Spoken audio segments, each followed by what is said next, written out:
दरवेश group case के मामले में आज बेंगलुरु हाईकोर्ट में इस केस की सुनवाई हुई, जहां पिटिशनर्स की तरफ से एक मेमो के साथ डॉक्यूमेंट्स फाइल किए गए। इसके अलावा एक और मेमो में पिटिशनर्स ने ये तस्लीम किया कि इन्वेस्टिगेशन ऑफिसर को उनका डीमेट अकाउंट का कंट्रोल दिया जा सकता है, ताकि उस अकाउंट में जो भी प्रोसेस हो उसका फायदा सीधा रेस्पोंडेंट्स यानी डिपॉजिटर्स को पहुंचे। इस पर इन्वेस्टिगेशन ऑफिसर जो कोर्ट में मौजूद थे, उन्होंने कहा कि वो सर्विस प्रोवाइडर से राब्ता करेंगे जो ये डीमेट अकाउंट का मेंटेन कर रहा है, ताकि प्रोसीजर समझा जा सके कि किस तरह ये अकाउंट पिटिशनर्स के नाम से इन्वेस्टिगेशन ऑफिसर के नाम ट्रांसफर किया जा सकता है। कोर्ट ने इस मैटर को दोबारा सुनवाई के लिए 20 अगस्त दोपहर 2:30 बजे के लिए लिस्ट कर दिया है। इसके अलावा पिटिशनर्स के वकील ने ये दरख्वास्त की कि अथॉरिटीज को डायरेक्ट किया जाए कि एक कट ऑफ डेट दिया जाए ताकि ओरिजिनल बॉन्ड सबमिट हो सके। इस पर जज साहब ने साफ कह दिया कि जब तक ओरिजिनल बॉन्ड सबमिट नहीं होंगे तब तक किसी को भी एक पैसा भी रिलीज नहीं किया जाएगा, यानी बिना ओरिजिनल बॉन्ड्स के रिफंड नहीं मिलेगा। अब ये ओरिजिनल बॉन्ड्स कब सबमिट किए जा सकते हैं, कहां पर सबमिट किया जा सकता है, इस मामले को लेकर शायद अगली सुनवाई में इस पर भी बात की जाएगी। इस मामले के सारे अपडेट्स जानने के लिए बने रहिए हमारे साथ। इस चैनल को सब्सक्राइब करिए, नोटिफिकेशन बेल को ऑन करिए, आने वाले सारी वीडियो की अपडेट्स आपको मिलती रहेंगी। List of the 10 demat account to the respected IO. My submission would be that if this honorable court order for at least one account for defreezing, then converted equity share will be transferred to that account within 15 days. No question of defreezing. First, let him see what he can do. Without defreezing, that amount will not come to that amount. No. You guys, ಹತ್ತು ಇದಾಗಿದ್ಯಾ, freeze ಆಗಿದ್ಯಾ? All are freezed. First ಅವ್ರದ್ದು ಹೆಸರು change ಆಗ್ಲಿ, ಆಮೇಲೆ ನೋಡೋಣ. And among that, one demat account is there, my lord, which is prerequisite is required, which we have already done needful for that. No, let him go through that, and then come back to the court. What else he wants from the court order? ಗೊತ್ತಾಯ್ತು ಹೇಳಿದ್ದು. I have handed over the list of all demat accounts. Sir, you understand that? List of potential buyers they have to submit. No, that they will do it. Don't worry. We are not on that now.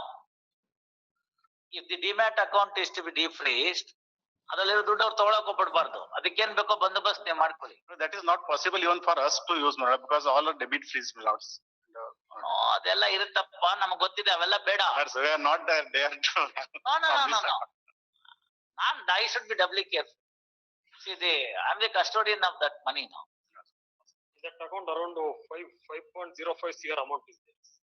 ಅದನ್ನ ನೀವು first ಇಲ್ಲಿ ಕೇಳಿ, ಅದನ್ನ ಡಿಫ್ರೀಸ್ ಮಾಡಿ ಆ ಹಣನ ನಿಮ್ control ತಗೊಳಕ್ಕೆ ಏನ್ ಪ್ರೊಸೀಜರ್ ಇದೆ ಅದನ್ನ ನೀವು ನನ್ಗೆ ಬರವಣಿಗೆನಲ್ಲಿ ಕೊಡಿ ನೆಕ್ಸ್ಟ್ ಟೈಮ್.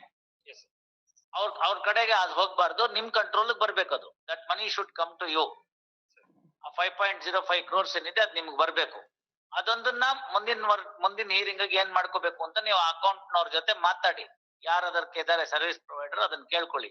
ಅದಕ್ಕೆ ಬೇಕಾಗಿರ್ತಕ್ಕಂತ ಡೀಟೇಲ್ಸ್ ನ ಮತ್ತೆ ಕೋಆಪರೇಷನ್ ನ ಅವರಿಂದ ತಗೊಳ್ಳಿ. ಫಸ್ಟ್ ಅದ್ರಲ್ಲೇನೆ ಒಂದಷ್ಟು ಟ್ರಾನ್ಸ್ಫರ್ ಮಾಡ್ಕೊಳ್ಳಿ. ಯಾವ್ದು ನಾನು ಡಿಫ್ರೀಸ್ ನೆಕ್ಸ್ಟ್ ಟೈಮ್ ಮಾಡ್ತೀನೋ ಅದಕ್ಕೆ ಅವ್ರು ಯಾರಿದ್ದಾರೆ ಅವರಿಂದ ಕೊಂಡ್ಕೊಂಡು ಅಲ್ಲಿ ಹಾಕೊಳ್ಳಿ. ಆಮೇಲೆ ಮಿಕ್ಕಿದ್ ನೋಡೋಣ. Understand that? ಯಾವ ಅಕೌಂಟ್ ನಂಬರ್ ಅದು? I have an X-Pro demat and trading account which is before my lords. ಒಂದು ನಿಮಿಷ ತಡೀರಿ, ಒಂದು ಚೀಟಿನಲ್ಲಿ ಬರ್ಕೊಡಿ ಅದನ್ನ.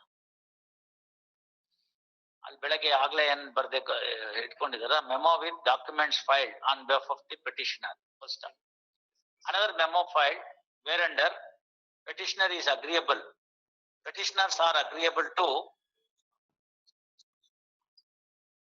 allow the investigation officer to take the control of demat account bearing number so and so and utilize the proceeds in the said account for the benefit of the respondent depositors.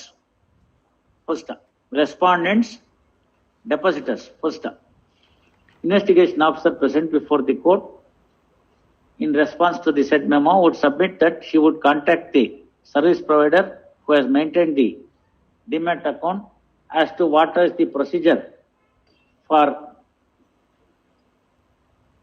taking the control of the demat account in the name of the investigation officer from the name of the petitioners who are actual demat account holder. First, release this matter on 20th at 2:30. And my respectful submission would be, my lord. This honorable court may kindly direct the authority to make a cutoff date for submitting the original bonds, because it is unending procedure, my lord. When we will come up to conclusion without original bonds, we cannot. ಒಂದೇ ಮಾತು, ಅದೆಲ್ಲ correct. ಎಲ್ರಿಗೂ ಕೊನೆ ಪೈಸದ ತನಕ ಕೊಡ್ಬೇಕಾದ್ ನಿಮ್ ಜವಾಬ್ದಾರಿ ಇದೆಯೋ ಇಲ್ವೋ? ಇದೆ. ಕೊಡ್ತಾ ಹೋಗಿ, ಒರಿಜಿನಲ್ ಕೊಡ್ತಾ ಹೋಗಿ. ಒರಿಜಿನಲ್ ಬಾಂಡ್ ಬಂದ್ಮೇಲೆನೆ ನಾವು ದುಡ್ಡು ಕೊಡೋದು. ಜೆರಾಕ್ಸ್ ಕಾಪಿ ಮೇಲೆ ಯಾರಿಗೂ ದುಡ್ಡು ಕೊಡೋ ಪ್ರಶ್ನೆ ಇಲ್ಲ. ಅದ್ ಅವ್ರ ಜವಾಬ್ದಾರಿ. ನೀವೇನು ತಲೆ ಕೆಡಿಸ್ಕೋಬೇಕಾಗಿಲ್ಲ. ಒಂದೇ ಬಾಂಡ್ 4 ಜನ ತಗೊಂಡ್ಬಂದ್ಬಿಟ್ಟು 4 ಕಾಪಿ ತೋರ್ಸ್ಬಿಟ್ಟು ತಗೊಂಡೋಗ್ತೀನಿ ಅಂದ್ರೆ ಆಗೋದಿಲ್ಲ. ಏಕೌಂಡ್ರಿ ಅಂದ್ರೆ ಅಮರ ಚಚ್ಚಕ್ಕ ಮಮ್ಮಕ್ಕ ಬೇಟಿಕ ಬೇಟ ಅಂತ ನಾನು ಅದು ಯಾವ್ದು ನಡೆಯೋದಿಲ್ಲ. ಗೊತ್ತಾಯ್ತಲ್ಲ? ಒರಿಜಿನಲ್ ಬಾಂಡ್ ಬರ್ಬೇಕು, ಡೆಪಾಸಿಟರ್ ಬರ್ಬೇಕು, ದುಡ್ಡು ಇಸ್ಕೋಬೇಕು, ಅವ್ರ ಅಕೌಂಟ್ ತೋರಿಸ್ಬೇಕು, ಅಕೌಂಟ್ ದುಡ್ಡು ಕೊಡ್ತೀವಿ. 10 ಪೈಸಾ ಕೈಯಲ್ಲಿ ಕೊಡೋ ಪ್ರಶ್ನೆ ಇಲ್ಲ ಯಾರಿಗೂ. Once everybody is cleared, everybody is satisfied, criminal complaint would be quashed. That's all. Compounding. I told you. Yes. And it is your duty to pay. Please, no. Your duty to pay, satisfy every customer till the last pay. That's the way. It cannot go in that fashion. ನನ್ನ ಕಂಟ್ರೋಲ್ಗೆ ಬಂದ್ಬಿಟ್ಮೇಲೆ ಎಲ್ಲ ಹಂಗೇನೆ. ಅದಕ್ಕೆ ನಿಮಗೆ ಕೇಳಿದೆ ನಾನು, ನೋಡ್ರಿ ಅಷ್ಟೆಲ್ಲ ಮಾಡ್ಕೊಟ್ಟಿದ್ದೀನಿ, ಬೇಕಾದ್ರೆ ಅಲ್ಲೇ ಇರ್ಲಿ ಕಲಬುರ್ಗಿನಲ್ಲಿ ಅಂತ. ನೀವು ಬೇಡ ಅಂತ ನಮ್ಮ ಹತ್ರನೇ ತಗೊಂಡ್ ಬಂದ್ರಿ.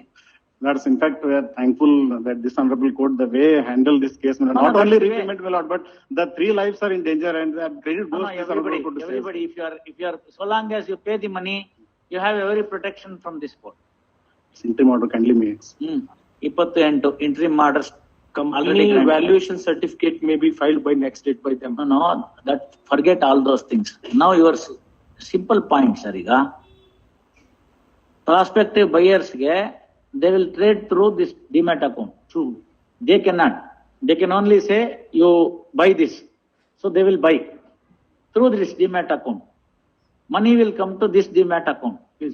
One account that we are going to order for defreezing and taking control by the IO. So ಅಲ್ಲಿ ಟ್ರೇಡ್ ಆಗ್ತಾ ಇದ್ದಂಗೆ ಇಲ್ಲಿ ದುಡ್ಡು ಬರ್ತಾ ಇರುತ್ತೆ. ಬಂದಿದ್ದೆಲ್ಲ ಅಷ್ಟು ಬಂದ್ಬಿಡ್ಲಿ, ಆಮೇಲೆ ಇನ್ಯಾವುದೋ ಒಂದು 50 ಕೋಟಿ ಇದೆ ಅಂತ ಹೇಳ್ತಾರೆ. That is 5 crore, my lord. He has In one account, my lords.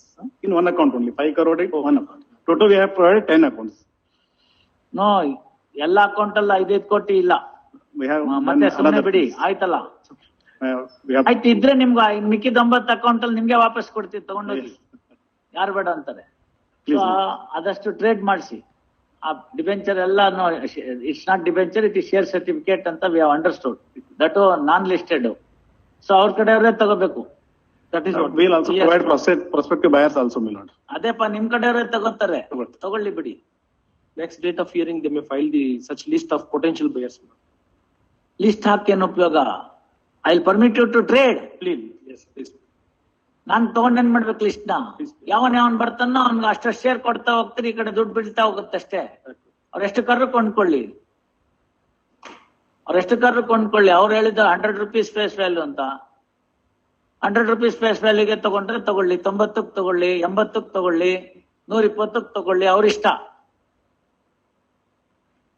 Nobody will purchase, I'll tell you. That is their own people, Benami, they will purchase.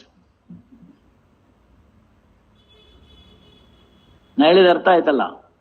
And give there ಮನಿ. ಇಲ್ದೇರ್ ಇನ್ಯಾರು ಇರಲ್ಲ ಅವರು ಕೊಂಡ್ಕೊಳಕ್. ನೀವ್ ತಗೋತೀರಾಗ ನಾಳೆ ಅದನ್ನ? ಬೇಡಪ್ಪ, ತಕರಾರು ಕಂಪ್ನಿ ಇದು, ನಾವ್ಯಾಕೆ ತಗೊಳ್ಳೋಣ ಅಂತ. ಅರ್ಥ ಆಯ್ತಲ್ಲ? ಇವೆಲ್ಲ ಒಂದ್ಸತಿ ಹಂಗೇನೇನೆ. There was one company in Madras, ಹೆಸರು ಮರ್ತ್ಬಿಟ್ಟಿದೀನಿ. ನಾನು ಲಾಯರ್ ಆಗಿದ್ದೆ. ಅವ್ರಿಗೆ ನಮ್ಮ ಹತ್ರ ಇಟ್ಕೊಂಡಿದ್ರು ದುಡ್ಡು, ಅವ್ರದ್ದು ಶೇರ್ ಸರ್ಟಿಫಿಕೇಟ್ ಮೇಲೆ ಸಾಲ ಕೊಟ್ಬಿಟ್ಟಿದ್ರು. ಏನಿಲ್ಲ ಅದ್ರ ವ್ಯಾಲ್ಯೂ.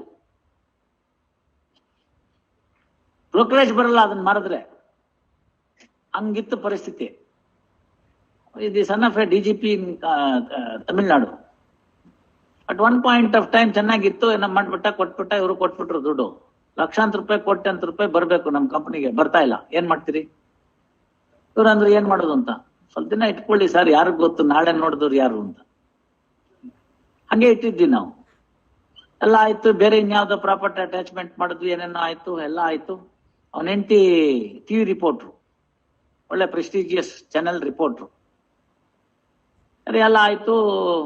ಈ ಗಲಾಟೆಗೆ ಹೋಗ್ಬಿಟ್ಟು ಅವಳೇನ್ ಮಾಡ್ಬಿಟ್ಲು, ಇಂಥ ಗಂಡ ನನ್ ಗಂಟೆ ಇಂಥ ಪ್ರಾಬ್ಲಮ್ ಅಲ್ಲಿ ಸಿಕ್ಕಾಕೊಂಡ್ಬಿಟ್ಟ ಅಂತ ಹೇಳ್ಬಿಟ್ಟು ಶಿ ಟುಕ್ ಡೈವರ್ಸ್. ಇವನ್ಗೆ ಅದೇನೋ ಡೈವರ್ಸ್ ಆಗಿದ್ದೇ ಲಗ್ತಿರುತ್ತೋ ಏನೋ ಗೊತ್ತಿಲ್ಲ.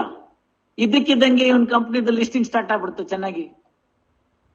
100 rupees ಇದ್ದಿದ್ದು 1000 rupeesಗೆ ಆಗ್ಬಿಡ್ತು. ನಮ್ಮ ಹತ್ರ ಶೇರ್ ನಾವು ಮಾರಿ ಅವ್ನ್ ಲೆಟರ್ ಕೊಟ್ಬಿಟ್ಟಿದ್ದ, ಅದ್ರ ಬೇಸಿಸ್ ಮೇಲೆ ನಾವು ಮಾರ್ಬಿಟ್ರೆ ಎಕ್ಸೆಸ್ ಬಂದ್ಬಿಡ್ತು ನಮ್ಗೆ, ನಮ್ ಸಾಲಕ್ಕಿಂತ. ಇಂಟ್ರೆಸ್ಟ್, ಚಾರ್ಜು, ಕಾಸ್ಟು ಎಲ್ಲ ಆದ್ಮೇಲೆ ಎಕ್ಸೆಸ್ ಬಂದ್ಬಿಡ್ತು ದುಡ್ಡು. What to do? You can't hold it, no. So we have to return it. Return ಮಾಡಕ್ ಬಂದಾಗ ಅವ್ನು ಕೊಡ್ಬೇಕು ಅಂತ ನಮ್ಮೇಲೆ ಒಂದು ಕೇಸ್ ಹಾಕಿದ್ರು. ಅದೇ ಡೈವರ್ಸ್ ವೈಫ್ ಮೇಂಟೆನೆನ್ಸ್ ಆಗತ್ತೆ, ಅದನ್ನ ನೀವು ಇಟ್ಕೊಳ್ಳಿ ದುಡ್ಡು ಅಂತ. ನಾವ್ ಹೇಳಿದ್ವಿ, we are not garnish for you, therefore you can work it out, we are returning to the account holder under ಇದು ಅಂತೇಳಿ ನಾವು ಹಾಕಿಸ್ಬಿಟ್ಟು same day ಕೊಟ್ಬಿಟ್ವಿ.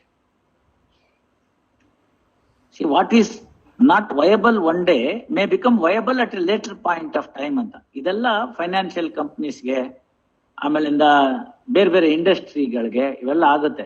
There is one judgement by Supreme Court. It is name ಏನಂದ್ರೆ Shrivallabh glass industries ಅಂತ ಇದೆ ನೋಡಿ. Shrivallabha glass industries ಅಂತ ಗೊತ್ತಾಯ್ತಲ್ಲ. You see that judgment. Their lordships have stated what is not viable at one point of time may become viable at a later point of time. Therefore the test is whether the substratum of the company is lost or not anta. That is what has to ಅಂದ್ರೆ ಅಲ್ಪ ಸ್ವಲ್ಪ ಜೀವ ಇದ್ರು ಕೂಡ ಅದಕ್ಕೆ treatment ಕೊಟ್ಬಿಟ್ಟು ನಾಳೆ ಬೆಳಗ್ಗೆ ರನ್ನಿಂಗ್ ರೇಸ್ ಅಲ್ಲಿ 100 ಮೀಟರ್ ಗೆಲ್ಲಂಗ್ ಮಾಡಬಹುದು. ಸತ್ತನಕ್ಕೆ 25,000 ರೂಪಾಯಿ ಇಂಜೆಕ್ಷನ್ ಕೊಡಬೇಡಿ ಅಂತ. ತಮ್ಮ ನೋಡಿ ನಮ್ ಕಂಪ್ನಿನೂ ಹಾಗೆ ಆಗ್ಲಿ ಸರ್. ಆಗ್ಬೋದಪ್ಪ, ಆಗ್ಲಿ. ಯಾರು ಬೇಡ ಅಂತಾರೆ? ಆಗ್ಲಿ ಬಿಡಿ. You satisfy everybody. Who knows tomorrow. ನಿಮ್ದು 60 ಎಕರೆ ಜಮೀನಿದೆ, ಬಂಗಾರದ ಬೆಲೆ ಬರ್ಬೋದು, ತಗೊಳ್ಳಿ. ಅದೆಲ್ಲ ಆಮೇಲೆ. Those things will be at the end. After you satisfy everybody, the orders will be passed. Otherwise nothing. So great. 20th ಅದನ್ನ ಮಾಡಿಸಿ ಅವ್ರ ನಿಮ್ ಪ್ರಾಸ್ಪೆಕ್ಟಿವ್ ಬಯರ್ಸ್ ಎಲ್ಲ ಡೀಟೇಲ್ಸ್ ಕೊಡಿ. ಅವ್ರು ಬಂದಿರ್ತಾರೆ ಏನ್ ಮಾಡ್ಬೇಕು ಅಂತ. ಅವತ್ ಬೇಕಾದ್ರೆ ಒಂದು ಜುಡಿಷಿಯಲ್ ಆರ್ಡರ್ ಮಾಡ್ತೀನಿ. Immediately he will take control. 21st onwards you start trading. ತಾವು ಎಲ್ಲ ನೋಡ್ಕೊಳ್ಳಿ, ಗೊತ್ತಾಯ್ತಲ್ಲ. If need be you take help of a share broker. If need be take the help of a share broker. ಅವರೆಲ್ಲ ಹೇಳಿರ್ತಾರೆ, ಏನ್ ಬೇಕೋ ಎಲ್ಲ ಮಾಡಿಸ್ಕೊಡ್ತಾರೆ. So great.